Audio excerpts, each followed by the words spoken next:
तो क्लास 9 के बच्चों, आज हम पढ़ेंगे आपका फिजिक्स का सबसे पहला चैप्टर जो कि है मोशन। आज मैं आपको अच्छे से और डिटेल में पढ़ाऊंगा। बेसिकली ये किसी भी ऑब्जेक्ट का मूवमेंट है।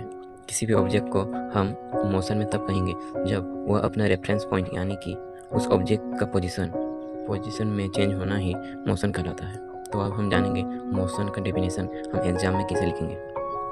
An object is said to be in motion if it changes its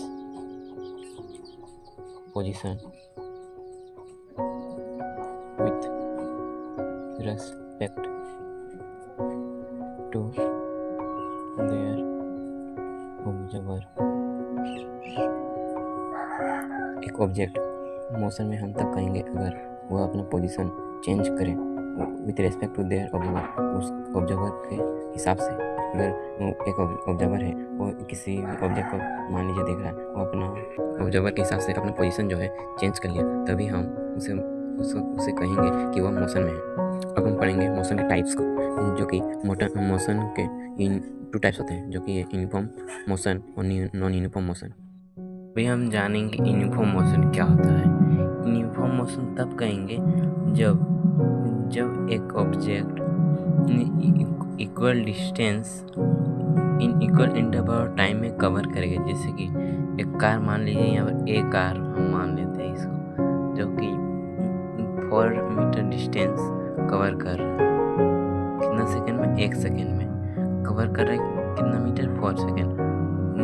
फिर वही कार 4 मीटर फिर से वही डिस्टेंस कवर कर रहा है 4 मीटर। कितना टाइम में? 1 सेकेंड टाइम। फिर से वही कार 4 मीटर कर रहा है, 4 मीटर डिस्टेंस कवर कर रहा है फिर से 1 सेकेंड में। तो इसमें क्या हो रहा है कि एक ही डिस्टेंस और एक इक्वल टाइम में एक कार जो है कवर कर रहा है। मतलब इससे हम समझते हैं कि जो कार है वो equal distances in equal interval और टाइम में मोशन कर रहा है। उसको हम लोग यूनिफॉर्म मोशन कहेंगे।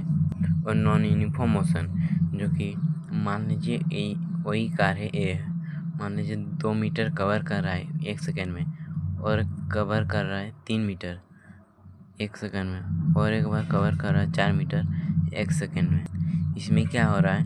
डिस्टेंस बदल रहा है लेकिन टाइम नहीं बदल रहा है। नॉन यूनिफॉर्म में यही कहलाता है कि अनइक्वल